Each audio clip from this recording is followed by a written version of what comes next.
La infeliz condición del incrédulo. Pero el que rehúsa creer en el Hijo no verá la vida, sino que la ira de Dios está sobre él. Juan 3:36. Este es un fragmento de un discurso de Juan el Bautista. No contamos con muchos sermones de ese poderoso predicador, pero tenemos suficiente material para comprobar que Juan sabía cómo poner el hacha a la raíz de los árboles, pues predicaba la ley de Dios de manera sumamente osada, y también sabía cómo declarar el Evangelio, pues nadie hubiera podido expresar unas frases que contuvieran más claramente el camino de la salvación, como las que están contenidas en el texto que tenemos bajo nuestra consideración. En verdad, este tercer capítulo del Evangelio según el evangelista Juan es notable entre las escrituras claras y llanas, por ser todavía más claro y más llano que casi todos los demás. Juan el Bautista era evidentemente un predicador que sabía cómo discernir, un punto en el que tantos fracasan, pues distinguía entre lo precioso y lo vil, y, por tanto, era para el pueblo como la boca de Dios. Juan el Bautista no se dirige al pueblo como si todos fueran perdidos o todos fueran salvos, sino que muestra las dos clases de personas y mantiene la línea de demarcación entre quien teme a Dios y quien no le teme. Declara claramente los privilegios del creyente y afirma que tiene vida eterna incluso ahora, y con igual decisión testifica acerca del triste estado del incrédulo. No verá la vida, sino que la ira de Dios está sobre él. Juan el Bautista podría instruir útilmente a muchos predicadores que profesan ser cristianos. Aunque el más pequeño en el reino de los cielos mayor es que Juan el Bautista, y por ello debería dar testimonio de la verdad más claramente, con todo, hay muchos que enturbian el Evangelio, que más bien enseñan filosofía y predican una mezcolanza que no es ni ley ni Evangelio. Y esas personas bien podrían asistir a la escuela de este tosco predicador del desierto para aprender de él cómo clamar: «He aquí el Cordero de Dios que quita el pecado del mundo». Esta mañana deseo extraer una hoja del libro de lecciones del Bautista. Yo quisiera predicar el Evangelio del Señor Jesús como Él lo hizo, cuyo calzado yo no soy digno de llevar. Es mi deseo sincero gozar del deleite de exponerles a ustedes las cosas profundas de Dios. Siento un profundo placer al momento de abrir las bendiciones del pacto de gracia y sacar de su tesoro cosas nuevas y cosas viejas. Debería estar feliz haciendo hincapié en los tipos del Antiguo Testamento e incluso haciendo referencia a las profecías del Nuevo, pero mientras tantas personas permanezcan todavía sin ser salvas, mi corazón no está contento nunca, excepto cuando estoy predicando sencillamente el Evangelio de Jesucristo. Amados oyentes inconversos, cuando vea que ustedes son llevados a Cristo, avanzaré entonces más allá de los rudimentos del Evangelio, pero, entre tanto, mientras el infierno abra ampliamente sus fauces y muchos de ustedes ayuden a llenarlo, no puedo dejar de advertirles. No me atrevo a resistir el sagrado impulso que me incita a predicarles las buenas nuevas de salvación una y otra vez. Como Juan, continuaré poniendo el hacha a la raíz de los árboles y no iré más allá de clamar: «Arrepentíos, porque el reino de los cielos se ha acercado. Como Juan lo hizo, declararemos ahora el triste estado del que no cree en el Hijo de Dios. Esta mañana, con la carga del Señor sobre nosotros, vamos a hablar sobre las palabras del texto. Nuestro primer punto será el descubrimiento del culpable, el que rehúsa creer en el Hijo. Y a continuación, vamos a considerar su ofensa. Radica en no creer en el Hijo. En tercer lugar, vamos a poner al descubierto las causas pecaminosas que crean esta incredulidad. Y en cuarto lugar, vamos a mostrar el terrible resultado de no creer en el Hijo. No verá la vida, sino que la ira de Dios está sobre él. Que el Espíritu nos ayude en todo.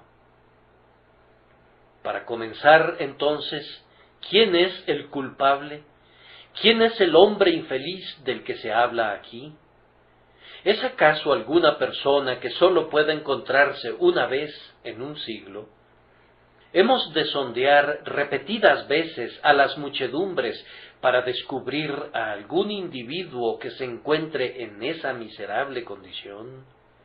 Ah, no, las personas de las que se habla aquí son muy comunes. Abundan incluso en nuestras santas asambleas. Se encuentran por miles en nuestras calles. ¡Ay! ¡Ay! Conforman la vasta mayoría de la población mundial. Jesús a lo suyo vino, y los suyos no le recibieron, y la raza judía permanece siendo incrédula, mientras que los gentiles, para quienes debía ser una luz, prefieren habitar en tinieblas y rechazar su luminosidad. Esta mañana no estaremos hablando sobre un tema recóndito que tiene sólo una remota relación con nosotros. Antes bien, hay muchas personas presentes aquí sobre quienes estaremos hablando y oramos devotamente rogando que la palabra de Dios descienda con poder en sus almas. Las personas de las que se habla aquí son aquellas que no creen en el Hijo de Dios. Jesucristo, movido por una misericordia infinita, vino al mundo, asumió nuestra naturaleza, y en esa naturaleza sufrió, el justo por los injustos, para llevarnos a Dios. En razón de sus sufrimientos, el mensaje evangélico es proclamado ahora a todos los hombres, asegurándoles honestamente que todo aquel que en él cree no se pierda, mas tenga vida eterna. Las infelices personas a las que se alude en este texto no quieren creer en Jesucristo, rechazan el ofrecimiento de misericordia de Dios. Oyen el Evangelio, pero rehúsan obedecer su mandato. No hemos de imaginar que estos individuos sean necesariamente escépticos declarados, pues muchos de ellos creen una buena parte de la verdad revelada. Creen que la Biblia es la palabra de Dios. Creen que hay un Dios. Creen que Jesucristo vino al mundo como un Salvador. Creen en la mayor parte de las doctrinas que se agrupan en torno a la cruz. Ay, pueden hacer eso, pero, con todo, si no creen en el Hijo de Dios, la ira de Dios está sobre ellos. Podrían sorprenderse al enterarse de que muchas de estas personas están muy interesadas en la ortodoxia. Creen que han descubierto la verdad, y valoran sobremanera esos descubrimientos, de tal forma que su temperamento se enciende con frecuencia con aquellos que disienten con ellos. Han leído mucho, y son maestros del argumento en defensa de lo que consideran sana doctrina. No pueden soportar la herejía, y con todo es triste el hecho de que, creyendo lo que creen, y y sabiendo tanto, no han creído en el Hijo de Dios. Creen en la doctrina de la elección, pero no tienen la fe de los elegidos de Dios. Tienen fe ciega en la perseverancia final, pero perseveran en la incredulidad. Confiesan todos los 5 puntos del calvinismo, pero no han llegado al punto más necesario de mirar a Jesús para poder ser salvados. En el credo aceptan las verdades que, en verdad, nosotros también creemos, pero no han recibido esa palabra fiel y digna de ser recibida por todos, que Cristo Jesús vino al mundo para salvar a los pecadores. Sea como sea, no la han recibido personal y prácticamente para salvación de sus almas. Es preciso admitir que no pocas de esas personas son intachables en cuanto a su moralidad. A pesar de un estricto escrutinio, no podrías encontrar ni deshonestidad, ni falsedad, ni inmundicia, ni malicia en su vida exterior. No solamente están libres de esas manchas, sino que manifiestan excelencias positivas. Gran parte de su carácter es encomiable. Son corteses y compasivos, frecuentemente generosos y gentiles. Son muchas veces tan amigables y admirables que mientras los estamos mirando, entendemos cómo nuestro Señor, en un caso similar, amó al joven que le preguntó, ¿qué más me falta? Carecen de la única cosa necesaria, puesto que no han creído en Cristo Jesús, y a pesar de que el Salvador es reacio para verlos perecer, no puede evitarse, pues una condenación es común para todos los que no creen. No verán la vida, sino que la ira de Dios está sobre ellos. En adición a su moralidad, en muchos casos estas personas son, hasta cierto punto, personas religiosas.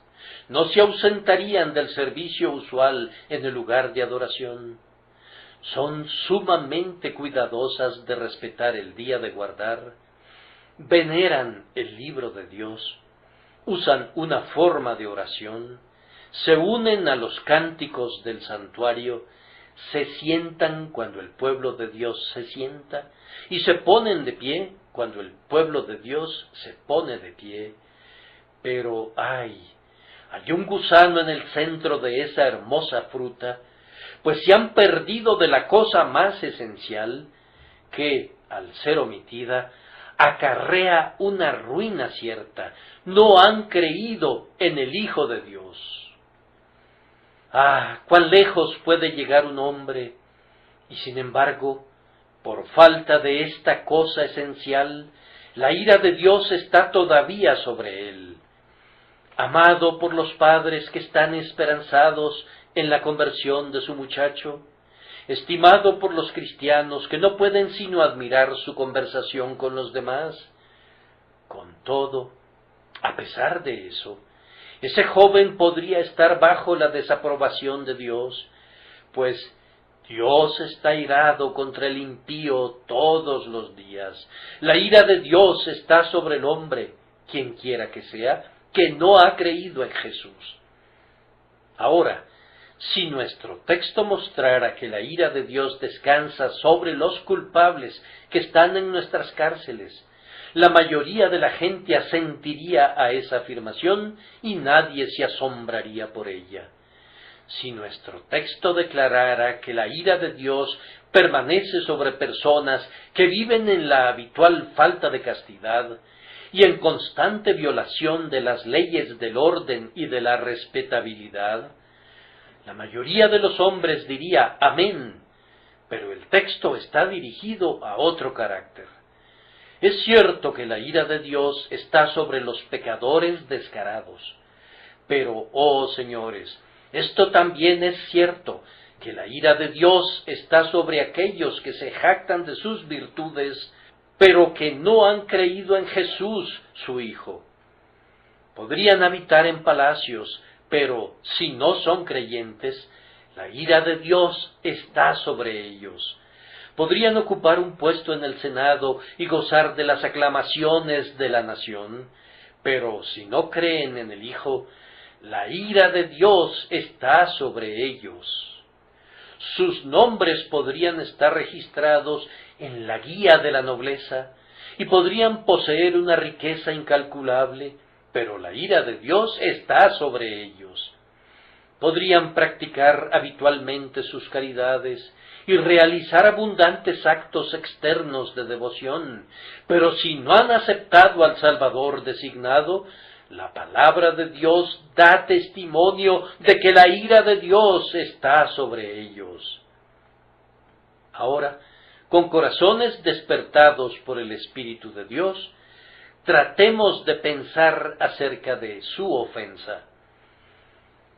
¿Cuál es este peculiar pecado que acarrea la ira de Dios sobre estas personas? Es que no han creído en el Hijo de Dios. ¿A qué equivale eso?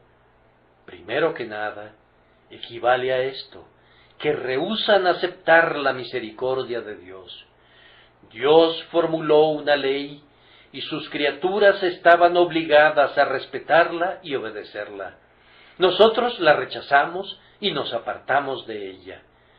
Fue una gran demostración del odio del corazón, pero en algunos sentidos no fue una manifestación de enemistad con Dios tan íntegra e intensamente perversa como cuando rechazamos el Evangelio de la gracia.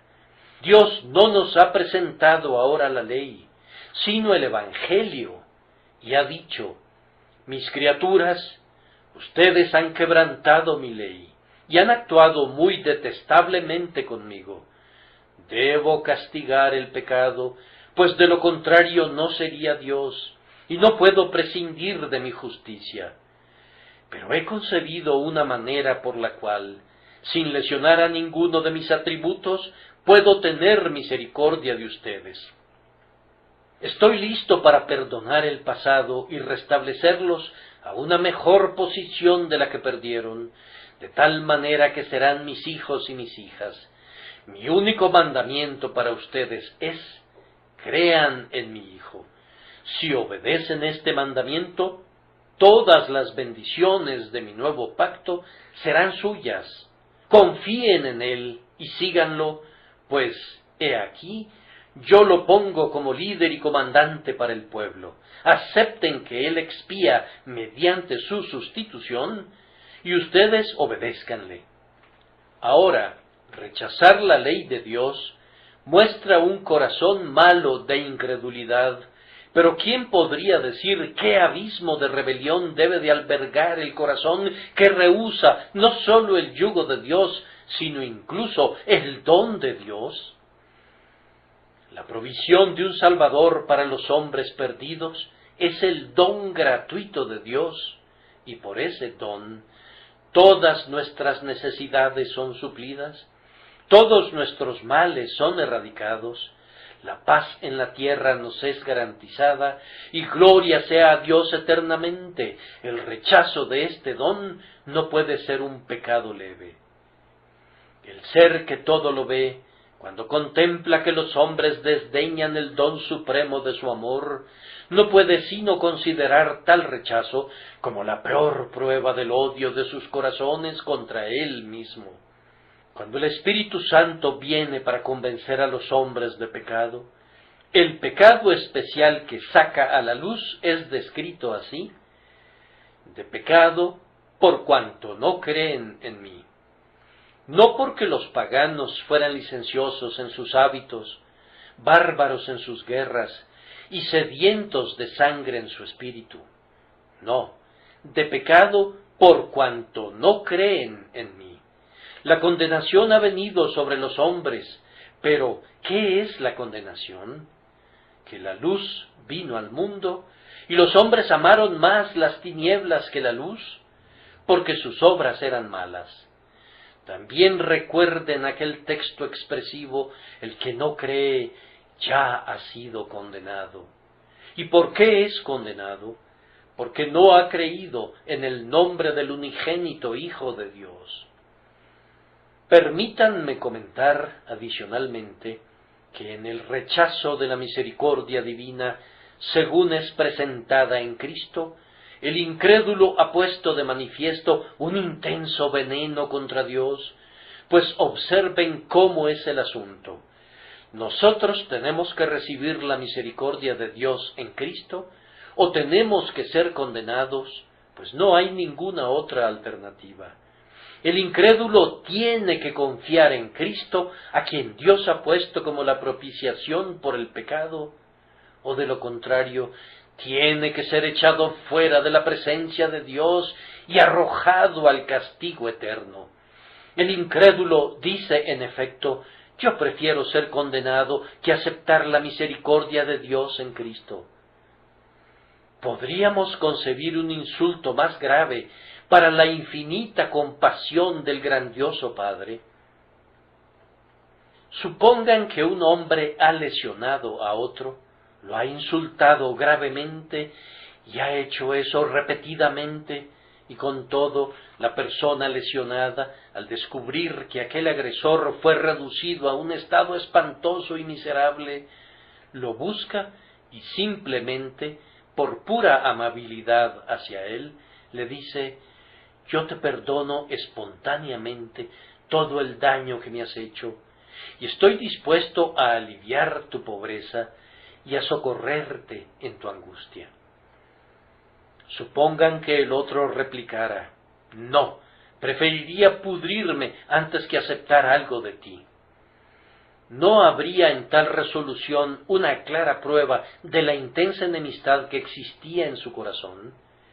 Y así, cuando un hombre dice, y cada uno de ustedes, incrédulos, en verdad lo dicen prácticamente: yo preferiría arder para siempre en el infierno que honrar a Cristo confiando en Él. Esa es una prueba muy clara de su odio hacia Dios y su Cristo. Los incrédulos odian a Dios. Permítanme preguntarles, ¿por qué razón lo odian? Él conserva el aliento de ustedes en sus narices. Él es quien les proporciona el alimento y el vestido, y el que envía estaciones fructíferas. ¿Por cuáles de estas buenas cosas le odian? Ustedes le odian porque Él es bueno. Entonces debe ser porque ustedes mismos son malvados, y su corazón está muy lejos de la justicia. Que Dios nos conceda que este gran pecado que clama a gritos sea expuesto claramente delante de sus ojos por la luz del eterno Espíritu, y que se arrepientan de él, y se vuelvan de su incredulidad, y vivan en este día. Pero además, el incrédulo, mediante su incredulidad, toca a Dios en un lugar muy delicado. Sin duda, fue algo muy gozoso para el grandioso Hacedor darle forma a este mundo, pero no hay expresiones de gozo concernientes al mundo que sean iguales al gozo de Dios en la materia de la redención humana. Quisiéramos estar en guardia cuando hablamos de Él, pero hasta donde podemos decirlo, el don de su amado Hijo a los hombres y el esquema íntegro de redención son la obra maestra incluso del propio Dios. Él es infinito en poder, sabiduría y amor. Sus caminos son más altos que nuestros caminos, como son más altos los cielos que la tierra. Pero la Escritura, yo creo, me apoyará cuando digo que en la gracia que rescató al hombre, brilla su forma más resplandeciente de gloria. Aquí, sobre la cruz, está el decreto más hermoso, con sangre preciosa y líneas carmesí. Ahora, el hombre que dice, no hay Dios, es un necio, pero quien le niega a Dios la gloria de la redención, en adición a su insensatez, le roba al Señor la joya más preciosa de su atuendo y asesta un golpe mortal al honor divino. Puedo decir de aquel que desprecia a la gran salvación, que al despreciar a Cristo, toca a la niña de los ojos de Dios. Este es mi Hijo amado, dice Dios, a él oíd. Lo dice desde el cielo, y no obstante, los hombres tapan sus oídos y dicen, no queremos recibirlo. Es más, incrementan su ira contra la cruz y se alejan de la salvación de Dios. ¿Acaso consideran que Dios habrá de soportar esto siempre? Habiendo pasado por alto los tiempos de su ignorancia, ahora manda a todos los hombres en todo lugar que se arrepientan. ¿Persistirás en oponerte firmemente a su amor que ha sido tan creativo en planes ingeniosos diseñados para bendecir a los hijos de los hombres? ¿Acaso menospreciarás por completo su obra más escogida? Si es así, poco ha de sorprendernos que esté escrito, la ira de Dios está sobre él. Prosiguiendo, debo descubrir más este asunto diciendo que el incrédulo perpetra una ofensa contra todas las personas de la bendita Trinidad. El incrédulo podría pensar que su incredulidad es un asunto intrascendente, pero, en verdad, es un disparo con una saeta con púas contra la deidad. Tomen a las personas de la bendita Trinidad, comenzando con el Hijo de Dios que está más cerca de nosotros. Para mí, la cosa más sorprendente que haya oído jamás es que aquel Verbo fue hecho carne y habitó entre nosotros. No me sorprende que los misioneros en Indostán se enfrenten frecuentemente con este comentario. Es demasiado bueno para ser cierto que Dios hubiere asumido alguna vez la naturaleza de tal ser como un hombre. Sin embargo, más maravilloso pareciera ser en verdad que, cuando Cristo se hizo hombre, tomó todos los dolores y la debilidad del hombre y adicionalmente llevó el pecado de muchos.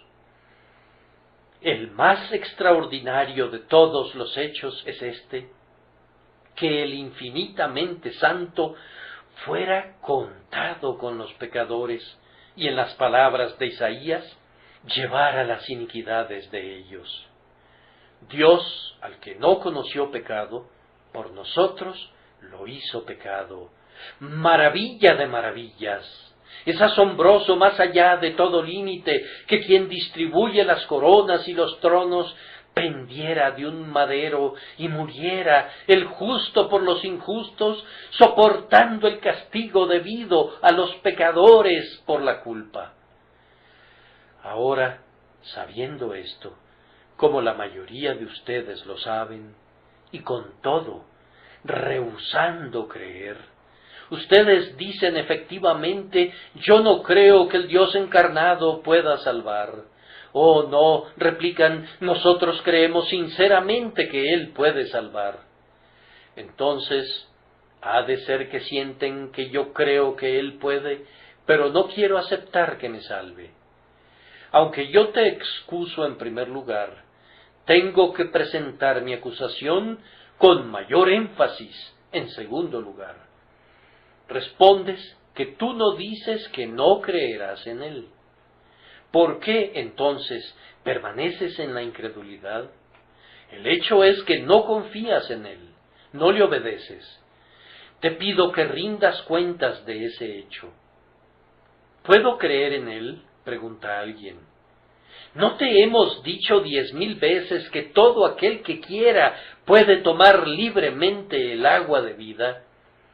Si hubiere alguna barrera, no está del lado de Dios, no está del lado de Cristo, sino que más bien está en tu propio corazón pecador. Tú eres bienvenido para ir al Salvador ahora, y si confías ahora en Él, es tuyo para siempre. Pero, oh incrédulo, pareciera que no es nada para ti que Cristo muriera. Sus heridas no te atraen, sus gemidos por sus enemigos no contienen música para ti. Tú le das la espalda al Dios encarnado que se desangra por los hombres, y haciendo eso, le cierras la puerta a la esperanza, juzgándote tú mismo indigno de la vida eterna. Además, El deliberado rechazo de Cristo es también un insulto para Dios el Padre. El que no cree a Dios le ha hecho mentiroso porque no ha creído en el testimonio que Dios ha dado acerca de su Hijo. Dios mismo ha dado con frecuencia testimonio de su amado Hijo, a quien Dios puso como propiciación por nuestros pecados. Al rechazar a Cristo, tú rechazas el testimonio de Dios y el don de Dios.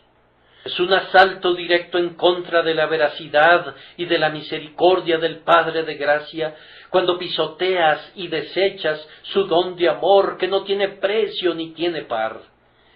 Y en cuanto al Espíritu bendito, su oficio aquí abajo es dar testimonio de Cristo. En el ministerio cristiano, el Espíritu Santo clama diariamente a los hijos de los hombres para que vengan a Jesús. Él ha luchado en los corazones de muchos de ustedes, dándoles una medida de convicción de pecado y un grado de conocimiento de la gloria de Cristo. Pero ustedes lo han reprimido y se han esforzado al máximo para despreciar al Espíritu de Dios. Créanme, este no es un pecado sin importancia. Un incrédulo es un enemigo de Dios el Padre, de Dios el Hijo y de Dios el Espíritu Santo. Oh incrédulo, tu pecado es un insulto permanente contra la bendita Trinidad en unidad. Tú estás ahora insultando a Dios en su cara, ya que continúas siendo un incrédulo. Y debo agregar que la incredulidad involucra un insulto en contra de cada atributo de Dios. El incrédulo declara, de hecho, aunque la justicia de Dios sea vista cuando puso el castigo del pecado sobre Cristo, no me importa su justicia, yo voy a soportar mi propio castigo. El pecador pareciera decir, Dios es misericordioso en el don de Cristo para que sufriera en lugar nuestro, pero yo no necesito su misericordia, puedo pasármela sin ella. Otros podrían ser culpables y pueden confiar en el Redentor, pero yo no siento tal culpa y no voy a pedir perdón. Los incrédulos atacan la sabiduría de Dios, pues mientras que la sabiduría de Dios es revelada en su plenitud en el don de Jesús, ellos dicen, es un dogma alejado de la filosofía y gastado. Ellos consideran la sabiduría de Dios como insensatez y por esa razón arrojan el desprecio sobre otro atributo divino. Yo podría mencionar en detalle cada uno de los atributos y prerrogativas de Dios, y podría demostrar que la falta de aceptación del Salvador es un insulto en contra de cada uno de los atributos y en contra del propio Dios. Pero el tema es demasiado triste para que continuemos tratándolo, y por tanto vamos a pasar a otra fase del tema, aunque me temo que será igualmente doloroso. En tercer lugar, hemos de considerar las causas de esta incredulidad. En una gran cantidad de personas, la incredulidad puede ser atribuida a una negligente ignorancia del camino de salvación. Ahora, no debería sorprenderme que muchos de ustedes imaginen que si no entienden el Evangelio, están grandemente excusados si no lo creen. Pero señores, no es así. Ustedes están ubicados en este mundo no como los paganos en el centro del África, sino en la ilustrada Inglaterra, donde viven bajo la plena luz del día evangélico. Hay lugares de adoración por todas partes en torno a ustedes, a los que podrían asistir sin ninguna dificultad. El libro de Dios es muy barato, lo tienen en sus hogares. Todos ustedes pueden leerlo o escuchar su lectura. Es posible, entonces, que al rey le hubiere agradado revelarse a ustedes y decirles el camino de la salvación, y con todo ustedes, a la edad de 20 años, 30 o 40, no conozcan el camino de la salvación. ¿Qué quieres decir, amigo? ¿Qué podrías querer decir? Le ha agradado a Dios revelarse en la Escritura y decirte cómo escapar del infierno y cómo volar al cielo, pero tú has sido demasiado haragán para inquirir al respecto de ese camino. ¿Te atreves a decirle a Dios: no considero que sea digno de mi tiempo aprender lo que tú has revelado, y tampoco me importa conocer el don de Dios que tú has otorgado a los hombres? ¿Cómo puedes pensar que tal ignorancia es una excusa para tu pecado? ¿Qué otra cosa podría constituir una peor agravación del pecado? Si tú no lo sabes, deberías saberlo. Si no has aprendido el mensaje evangélico, podrías haberlo aprendido, pues hay algunos entre nosotros cuyo lenguaje no es difícil de entender ni siquiera para los más analfabetas, y si nos sorprendiéramos usando alguna palabra difícil, nos retractaríamos y la expresaríamos nuevamente en breves sílabas, de tal manera que ni siquiera el intelecto de un niño necesitaría quedarse perplejo por nuestro lenguaje. El camino de la salvación es claro en el libro. Esas palabras, cree y vive, son en esta cristiana Inglaterra casi tan legibles y son vistas tan universalmente como si estuvieran impresas en el cielo. Que la confianza en el Señor Jesús salva el alma es una noticia bien conocida. Pero si todavía dices que no has sabido todo esto, entonces yo respondo: querido amigo, haz el esfuerzo por conocerlo. Recurre a las Escrituras, estúdialas y ve qué es lo que contienen. Oye también el Evangelio, pues está escrito: inclinad vuestro oído y venid a mí. Oíd y vivirá vuestra alma. La fe es por el oír y el oír por la palabra de Dios. Los exhorto por sus propias almas a que ya no sean ignorantes de aquello que deben saber, pues de lo contrario perecerán. En algunas otras personas la causa es la indiferencia. Esas personas no consideran que el asunto sea de una relevancia muy grande. Están conscientes de que no tienen la razón, pero tienen la idea de que, de alguna manera u otra, se enderezarán al final, y mientras tanto eso no los turba. Oh hombre, te ruego que, como tu semejante, me dejes hablar contigo una palabra de amonestación. Dios declara que su ira está sobre ti como incrédulo, ¿y tú consideras eso nada? Dios dice: yo estoy enojado contigo, y tú le respondes: no me importa, es de muy poca importancia para mí. El incremento o la caída de los fondos financieros consolidados es de mucha mayor repercusión que el hecho de que Dios esté airado conmigo o no. Mi cena a tiempo me concierne muchísimo más que si el Dios infinito me ama o me odia. Esa es la frase en inglés que corresponde a su conducta, y yo les pregunto si puede haber mayor impertinencia en contra de su Creador, o una forma más funesta de arrogante rebelión en contra del Eterno Soberano. Si no te angustia que Dios esté airado contigo, debería angustiarte, y me angustia a mí que no te angustie a ti. Nos hemos enterado acerca de personas culpables de asesinato, cuyo comportamiento durante el juicio ha sido sereno, y han mostrado ser dueñas de sí mismas. La serenidad con la que se declararon inocentes ha sido de una sola pieza con la dureza de corazón que los condujo al hecho sangriento. Aquel que es capaz de un gran crimen es también incapaz de sentir vergüenza en relación a su crimen. Un hombre que es capaz de sentir placer y estar tranquilo mientras Dios está airado con él, muestra que su corazón es más duro que el acero. En ciertos casos, la raíz de esta incredulidad se ubica en otra dirección. Es alimentada por el orgullo. La persona que es culpable de incredulidad no cree que necesite un Salvador.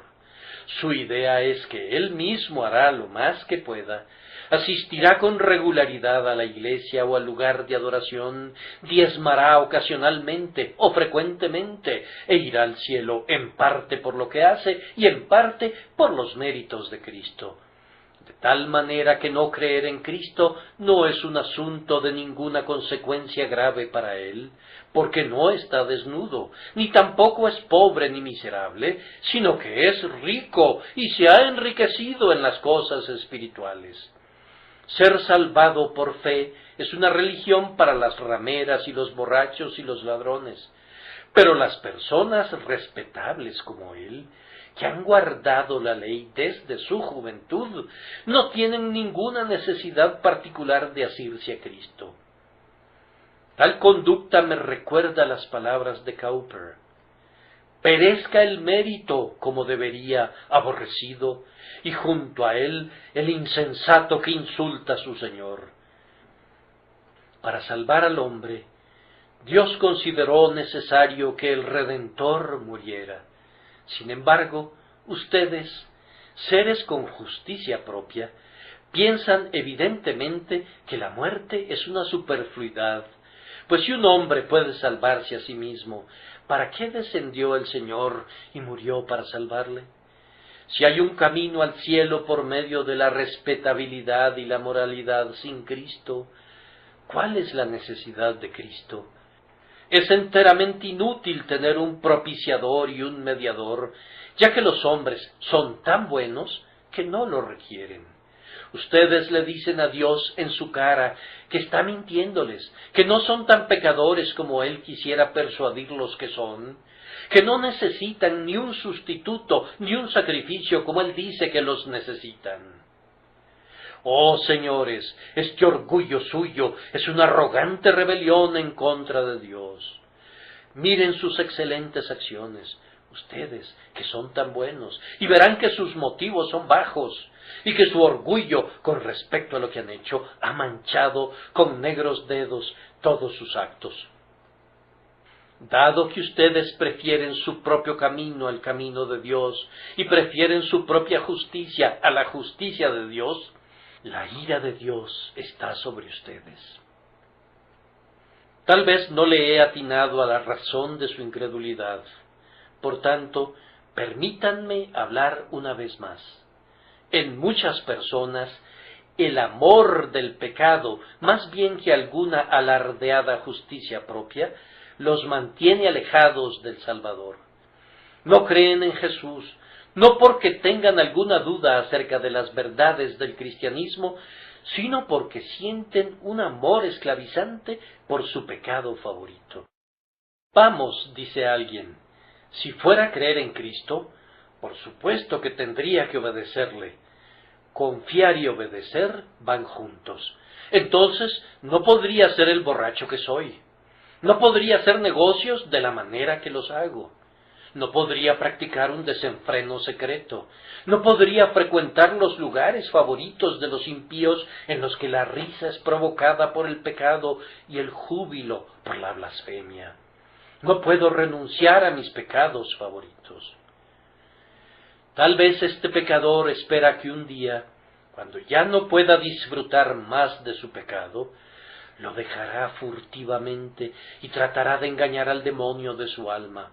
Pero, mientras tanto, prefiere los placeres del pecado a la obediencia a Dios y la incredulidad a la aceptación de su salvación.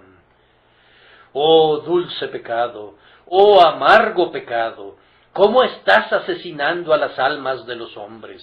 Así como ciertas serpientes, antes de capturar a su presa, fijan sus ojos en ella y la fascinan, y luego la devoran al final. Así fascina el pecado a los necios hijos de Adán. Son encantados por el pecado y perecen por él. Solamente ofrece un gozo momentáneo y la paga de ello es la miseria eterna. Y no obstante, los hombres están enamorados del pecado. Los caminos de la mujer extraña y las sendas de inmundicia conducen muy llanamente a las cámaras de la muerte, Y sin embargo, los hombres son atraídos hacia ellos como las mariposas nocturnas son atraídas por el resplandor de la lámpara, y así son destruidos. ¡Ay, qué terrible que los hombres se precipiten desenfrenadamente contra las rocas de las peligrosas lascivias y perezcan obstinadamente bajo el encanto del pecado! Es una triste lástima preferir una ramera al Dios eterno, preferir unos cuantos centavos producidos por la deshonestidad al cielo mismo, preferir la gratificación del estómago al amor del Creador y al gozo de ser reconciliado y salvado. Fue un terrible insulto contra Dios cuando Israel erigió un becerro de oro y dijo: Israel, estos son tus dioses. ¿Suplantará al Dios viviente la imagen de un buey que come hierba? El que ha esparcido el maná sobre la tierra, que ha hecho que el Sinaí humee con su presencia y que el desierto entero tiemble bajo sus marchas, ¿ha de ser desechado por la imagen de un becerro que tiene cuernos y cascos? ¿Preferirán los hombres el metal derretido al infinitamente santo y glorioso Jehová? Pero ciertamente preferir una lascivia a Dios es todavía un insulto mayor, obedecer nuestras pasiones antes que su voluntad y preferir el pecado a su misericordia.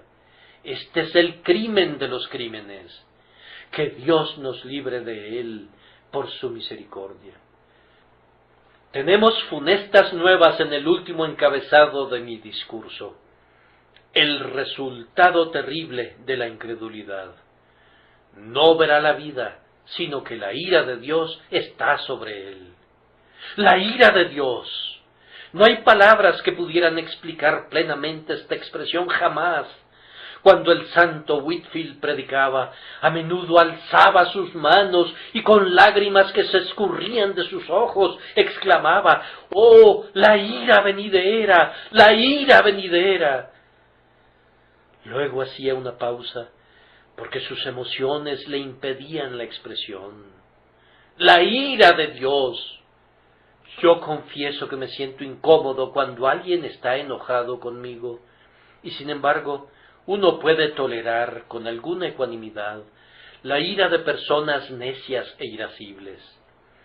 Pero la ira de Dios es la ira de uno que nunca está irado sin motivo, de uno que es muy paciente y lento para la ira. Se requiere de mucho para provocar el enfurecimiento en el rostro de Jehová. Sin embargo, Él está enojado con los incrédulos. Él nunca está enojado con algo por ser débil y pequeño, sino únicamente porque está mal. Su ira es únicamente su santidad que se ha encendido. Él no puede tolerar el pecado. ¿Quién desearía que hiciera eso? ¿Qué hombre con una mente recta desearía que Dios se agradara con el mal? Eso haría que Dios fuera un demonio. Debido a que Él es Dios, tiene que estar airado con el pecado donde quiera que esté. Esto constituye su aguijón, que su ira es solamente un santo enojo. Es la ira, recuerden, de un ser omnipotente que puede aplastarnos tan fácilmente como a una polilla. Es la ira de un ser infinito, y por tanto es ira infinita, cuyas alturas y profundidades y anchuras y longitudes ningún hombre puede medir. Únicamente el Dios encarnado conoció plenamente el poder de la ira de Dios. Está más allá de toda concepción, y sin embargo, la ira pesa sobre ti, persona que me escuchas. Ay de ti si eres incrédulo, pues este es tu estado delante de Dios. No se trata de una ficción mía, sino que es la palabra de la verdad inspirada. La ira de Dios está sobre él. Luego noten la siguiente palabra: está, es decir, está sobre ti ahora.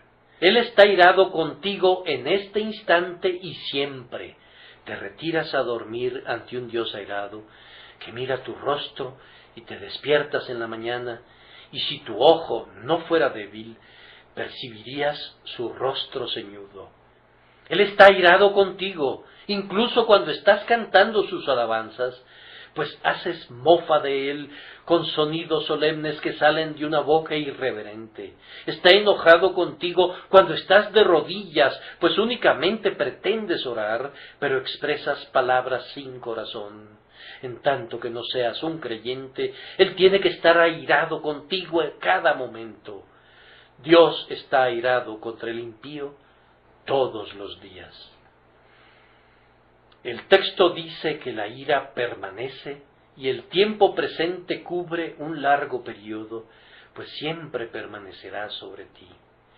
Pero ¿no podrías, tal vez, escapar de la ira dejando de existir? El texto excluye tal idea. Aunque dice que tú no verás la vida, enseña que la ira de Dios está sobre ti de tal manera que la ausencia de vida no es una aniquilación. La vida espiritual pertenece únicamente a los creyentes. Tú estás ahora sin esa vida y sin embargo existes y la ira está sobre ti y así tendrá que estar siempre. Aunque no verás la vida, existirás en una muerte eterna, pues la ira de Dios no puede permanecer sobre una criatura inexistente. Tú no verás la vida, pero sentirás la ira en grado sumo. Es suficiente horror que la ira esté sobre ti ahora, pero será el horror de horrores y el infierno del infierno cuando esté sobre ti eternamente. Y toma nota que así debe ser, porque tú rechazas lo único que puede sanarte, como dice George Herbert, a quien los ungüentos y los bálsamos matan, ¿qué bálsamo puede curar? Si Cristo se ha convertido en olor de muerte para ti, ¿por qué tú lo rechazas? ¿Cómo puedes ser salvado? No hay sino una puerta, y si tú la cierras por tu incredulidad, ¿cómo puedes entrar al cielo? Hay una medicina que cura, y si rehusas tomarla, ¿qué te queda sino la muerte? Hay un agua de vida, pero tú rehusas beberla, entonces padecerás sed eternamente. Desechas voluntariamente al único Redentor, ¿cómo entonces serás rescatado? Habrá de morir Cristo otra vez, y en otro estado ha de ser ofrecido a ti una vez más. Oh señores, lo rechazarían entonces de igual manera que lo rechazan ahora, pero ya no queda más sacrificio por los pecados. La misericordia de Dios para los hijos de los hombres fue plenamente revelada en la cruz, y rechazarás el ultimátum de la gracia de Dios, la última apelación que te hace. Si es así, es bajo tu propio riesgo. Cristo, habiendo resucitado de los muertos, ya no muere. Él vendrá de nuevo y aparecerá por segunda vez, sin relación con el pecado, para salvar a los que le esperan. Recuerden, señores, que la ira de Dios no producirá ningún efecto salvador o mitigador. Se ha sugerido que un pecador, después de sufrir la ira de Dios por algún tiempo, se puede arrepentir y así puede escapar de esa ira. Pero nuestra observación y experiencia demuestra que la ira de Dios nunca ablandó todavía el corazón de nadie, y nosotros creemos que no lo hará nunca.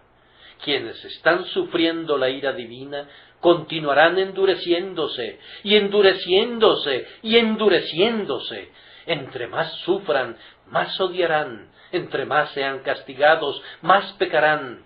La ira de Dios que permanece sobre ti no producirá ningún buen resultado para ti, sino que más bien irás de mal en mal y te alejarás más y más de la presencia de Dios. La razón por la cual la ira de Dios está sobre un incrédulo es en parte porque todos sus demás pecados permanecen en él. No hay un pecado que condene al hombre que cree, y nada puede salvar al hombre que no quiere creer. Dios quita todos los pecados en el instante en que creemos, pero mientras no creemos, Nuevas ataduras amarran sobre nosotros nuestras transgresiones. El pecado de Judá está escrito como con un cincel de hierro y está grabado con punta de diamante. Nada puede eximirte de la culpa mientras tu corazón permanezca enemistado con Jesucristo tu Señor.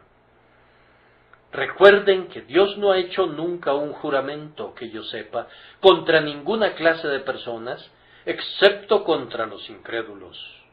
Y a quienes juró que no entrarían en su reposo, sino a aquellos que desobedecieron.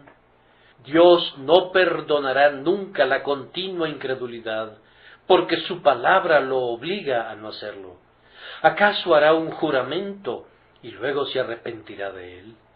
¿O que puedan recibir gracia para que abandonen su incredulidad y se acerquen al Evangelio y sean salvados? Ahora, oigo que alguien objeta: tú nos dices que ciertas gentes están bajo la ira de Dios, y sin embargo son personas muy prósperas. Yo respondo que aquel buey será sacrificado, sin embargo está siendo engordado, y tu prosperidad, oh hombre impío, no es sino tu engorde para la matanza de la justicia. Ah, pero tú dices, son muy felices, y algunas de esas personas que han sido perdonadas están muy tristes. La misericordia les permite ser felices mientras puedan serlo. Nos hemos enterado de hombres que, cuando eran conducidos a Tyburn en una carreta, podían beber y reírse mientras iban camino del patíbulo. Eso únicamente demostraba cuán malvados eran. Y así, mientras que los culpables pueden todavía recibir consuelo, eso sólo demuestra su culpabilidad.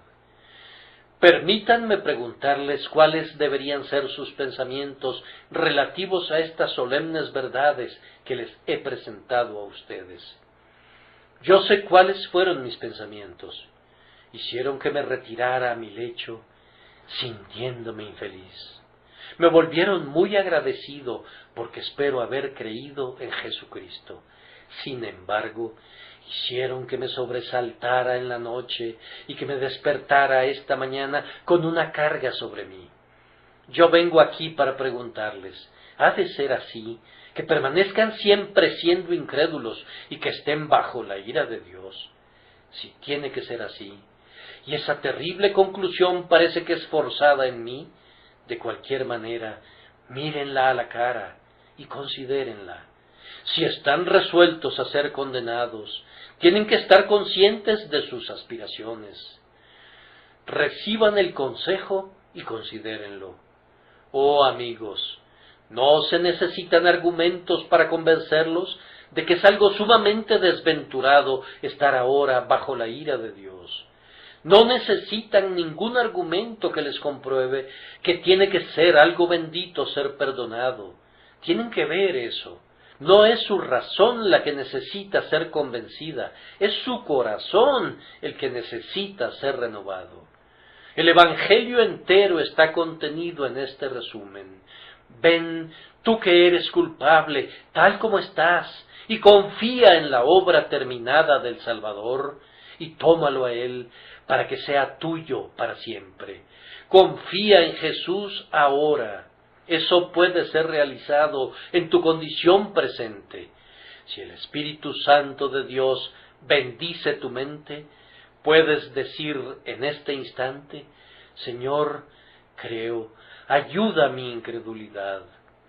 Tú puedes confiar en Jesús ahora, y algunos de los que vinieron aquí sin haber sido perdonados podrían hacer cantar a los ángeles porque van a descender por esas escaleras como almas que han sido salvadas, cuyas transgresiones han sido perdonadas y cuyos pecados han sido cubiertos. Dios sabe una cosa, que si yo supiera por medio de cuál estudio y de cuál arte yo pudiera aprender a predicar el Evangelio como para afectar sus corazones, no regatearía ni costo ni esfuerzos. Por el momento me propuse advertirles sencillamente sin adornos de palabras, para que el poder no fuera el poder del hombre. Y ahora dejo mi mensaje y lo confío al cuidado de aquel que juzgará a los vivos y a los muertos. Pero esto sé, que si ustedes no reciben al Hijo, yo seré un testigo dispuesto contra ustedes. Que Dios nos conceda que eso no suceda por su misericordia. Amén. Doctrinas que se agrupan en torno a la cruz. Ay, pueden hacer eso, pero, con todo, si no creen en el Hijo de Dios, la ira de Dios está sobre ellos.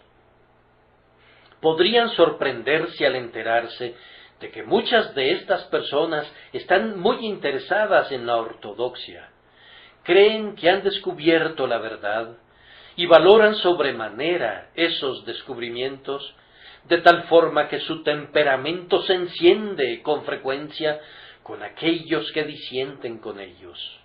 Han leído mucho y son maestros del argumento en defensa de lo que consideran sana doctrina. No pueden soportar la herejía, y con todo es triste el hecho de que, creyendo lo que creen y sabiendo tanto, no han creído en el Hijo de Dios. Creen en la doctrina de la elección, pero no tienen la fe de los elegidos de Dios. Tienen fe ciega en la perseverancia final, pero perseveran en la incredulidad. Confiesan todos los 5 puntos del calvinismo, pero no han llegado al punto más necesario de mirar a Jesús para poder ser salvados. En el credo aceptan las verdades que, en verdad, nosotros también creemos, pero no han recibido esa palabra fiel y digna de ser recibida por todos, que Cristo Jesús vino al mundo para salvar a los pecadores. Sea como sea, no la han recibido personal y prácticamente para salvación de sus almas. Es preciso admitir que no pocas de esas personas son intachables en cuanto a su moralidad.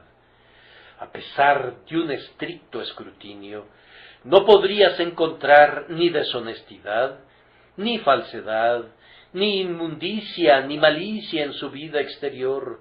No solamente están libres de esa, el infierno abra ampliamente sus fauces y muchos de ustedes ayuden a llenarlo, no puedo dejar de advertirles.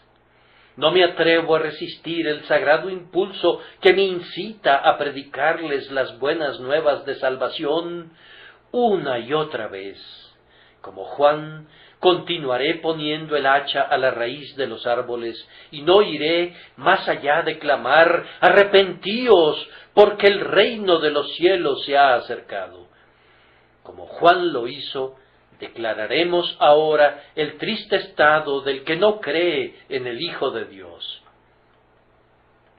Esta mañana, con la carga del Señor sobre nosotros, vamos a hablar sobre las palabras del texto.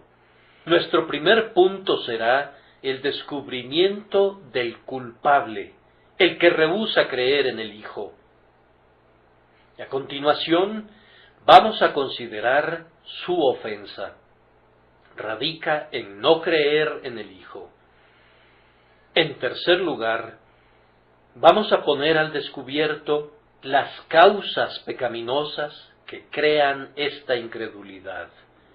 Y en cuarto lugar, vamos a mostrar el terrible resultado de no creer en el Hijo. No verá la vida, sino que la ira de Dios está sobre él. Que el Espíritu nos ayude en todo. Para comenzar, entonces, ¿quién es el culpable? ¿Quién es el hombre infeliz del que se habla aquí? ¿Es acaso alguna persona que sólo puede encontrarse una vez en un siglo? Hemos de sondear repetidas veces a las muchedumbres para descubrir a algún individuo que se encuentre en esa miserable condición. Ah, no, las personas de las que se habla aquí son muy comunes. Abundan incluso en nuestras santas asambleas. Se encuentran por miles en nuestras calles. ¡Ah! La infeliz condición del incrédulo.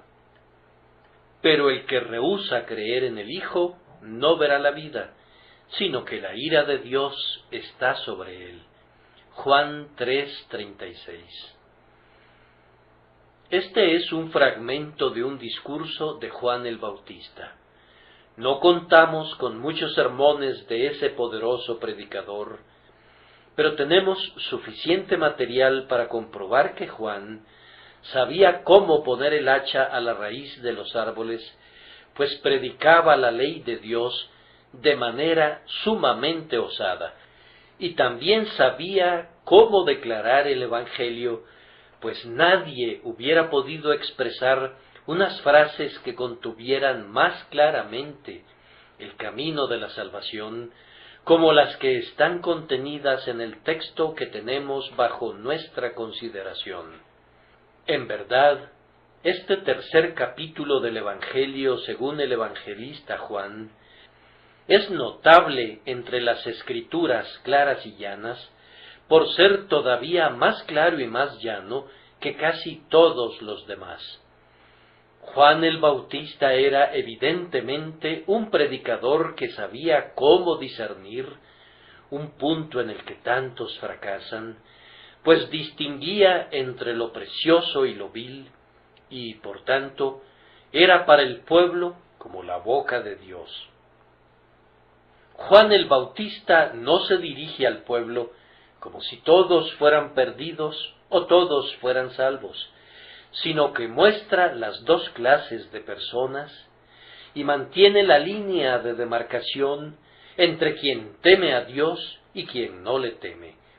Declara claramente los privilegios del creyente y afirma que tiene vida eterna incluso ahora, y con igual decisión testifica acerca del triste estado del incrédulo. No verá la vida. ¡Ay!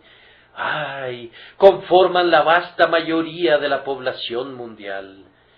Jesús a lo suyo vino, y los suyos no le recibieron, y la raza judía permanece siendo incrédula, mientras que los gentiles, para quienes debía ser una luz, prefieren habitar en tinieblas y rechazar su luminosidad. Esta mañana no estaremos hablando sobre un tema recóndito que tiene sólo una remota relación con nosotros. Antes bien, hay muchas personas presentes aquí sobre quienes estaremos hablando, y oramos devotamente rogando que la palabra de Dios descienda con poder en sus almas. Las personas de las que se habla aquí son aquellas que no creen en el Hijo de Dios. Jesucristo, movido por una misericordia infinita, vino al mundo, asumió nuestra naturaleza, y en esa naturaleza sufrió, el justo por los injustos, para llevarnos a Dios. En razón de sus sufrimientos, el mensaje evangélico es proclamado ahora a todos los hombres, asegurándoles honestamente que todo aquel que en él cree no se pierda, mas tenga vida eterna. Las infelices personas a las que se alude en este texto no quieren creer en Jesucristo, rechazan el ofrecimiento de misericordia de Dios, oyen el Evangelio, pero rehúsan obedecer su mandato. No hemos de imaginar que estos individuos sean necesariamente escépticos declarados, pues muchos de ellos creen una buena parte de la verdad revelada. Creen que la Biblia es la palabra de Dios. Creen que hay un Dios. Creen que Jesucristo vino al mundo como un Salvador. Creen en la mayor parte de las, sino que la ira de Dios está sobre él. Juan el Bautista podría instruir útilmente a muchos predicadores que profesan ser cristianos. Aunque el más pequeño en el reino de los cielos mayor es que Juan el Bautista, y por ello debería dar testimonio de la verdad más claramente, Con todo, hay muchos que enturbian el Evangelio, que más bien enseñan filosofía y predican una mezcolanza que no es ni ley ni Evangelio. Y esas personas bien podrían asistir a la escuela de este tosco predicador del desierto para aprender de él cómo clamar: «He aquí el Cordero de Dios que quita el pecado del mundo». Esta mañana deseo extraer una hoja del libro de lecciones del Bautista. Yo quisiera predicar el Evangelio del Señor Jesús como Él lo hizo, cuyo calzado yo no soy digno de llevar. Es mi deseo sincero gozar del deleite de exponerles a ustedes las cosas profundas de Dios. Siento un profundo placer al momento de abrir las bendiciones del pacto de gracia y sacar de su tesoro cosas nuevas y cosas viejas.